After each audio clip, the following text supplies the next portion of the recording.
Yo les amis, j'espère que vous allez bien. Le Real Madrid, champion d'Espagne, champion de la Liga enfin. Après la défaite du Barça 4-2 contre Girone, bon, le match est toujours en cours, mais honnêtement, je sais que le Barça va perdre. Même si qu'est-ce qui se passe ici, le Barça ne peut pas gagner. Donc le Real est champion après la victoire de Girone. J'ai déjà envie de dire la victoire de Girone contre le Barça. Parce que Girone a quand même été mené dans le match à 2 reprises, mais ils sont revenus. Le Barça qui ressemblait à la meilleure équipe, mais on ne sait pas ce qui se passe. Peut-être c'est à l'image du Barça de cette saison. Ils ont crumble net quand il fallait. Le Real champion de la Liga, ça fait tellement plaisir les gars. Ça fait tellement plaisir. Bon, on va vous parler du match du Barça. C'est un match dans lequel le Barça a dominé, le Barça a joué le football. Comparé au match aller, en tout cas, ils n'ont pas été mis autant en danger. En tout cas, s'il y avait eu danger, les joueurs de Girone n'arrivaient pas à concrétiser, n'arrivaient pas à trouver la dernière passe. Ils n'arrivaient surtout pas à trouver le dernier geste dans le match. Je pense que le match est parti à la mi-temps, c'était 1 ou 2, bref, je ne me rappelle plus. Mais en deuxième mi-temps, honnêtement, je ne sais pas ce qui s'est passé.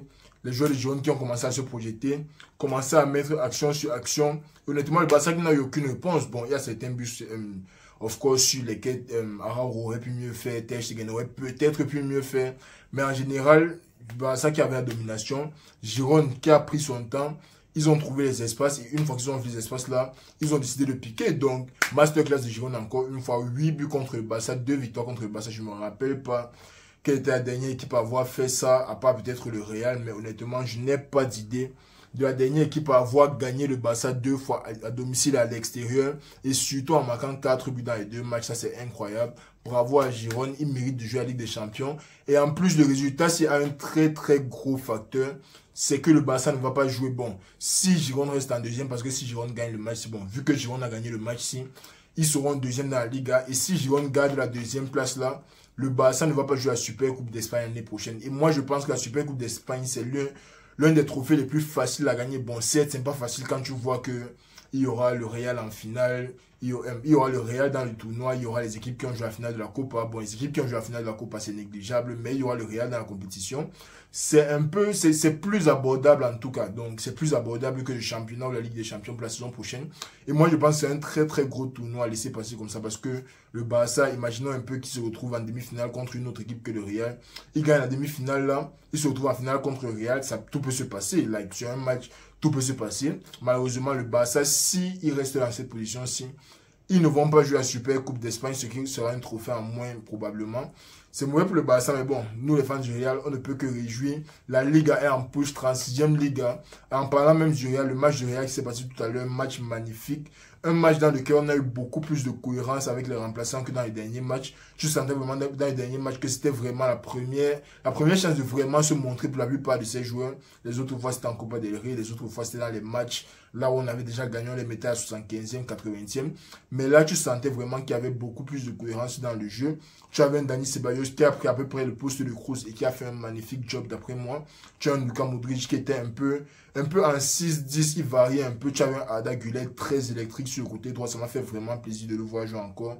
Arda Güler, c'est vraiment un gars à qui on doit donner les minutes, surtout maintenant que la Liga est en push. Je pense qu'il doit avoir beaucoup plus de minutes, avoir beaucoup plus de temps de jeu, avoir beaucoup plus de temps sur le ballon, surtout pendant les matchs pour pouvoir progresser progressivement. Mais sinon, tu as un Camavinga qui nous pond encore une fois une masterclass. Je suis sûr qu'il sera titulaire contre le Bayern. Probablement en 6 et puis on va mettre Tchouaméni en 10. C'est vrai que le match de Nacho 2 était convaincant. Mais quand tu vois son dernier match contre le Bayern, il avait l'air d'être un peu en difficulté face à Harry Kane. Et sa faculté à décrocher tout le temps. Nacho qui laissait beaucoup d'espace derrière. Mine de rien, aujourd'hui, il était on point. On a eu le retour de Courtois aussi, ce qui fait très très plaisir. Bon, Courtois, ça sera un cas un peu compliqué à gérer pour le futur. Pour l'instant, moi, je préfère qu'on garde l'Unino Goal pour les grands matchs. Obviously, il ne reste que la Ligue des Champions, mais je préfère qu'on garde l'Unino Goal là-bas.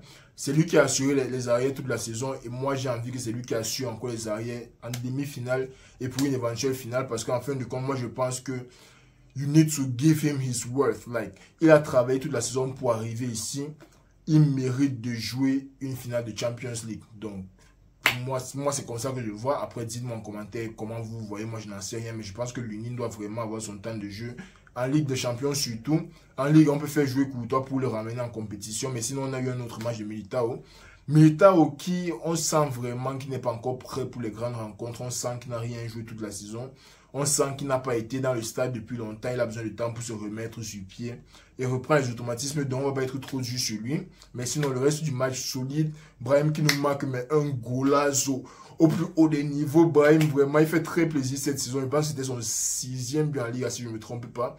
Il a aussi eu à marquer en Ligue des Champions. Il était décisif dans des matchs. Il donne encore la passe d'à Bellingham dès son entrée. Bref, Brahim Diaz qui nous a pondu mais une tellement grosse saison.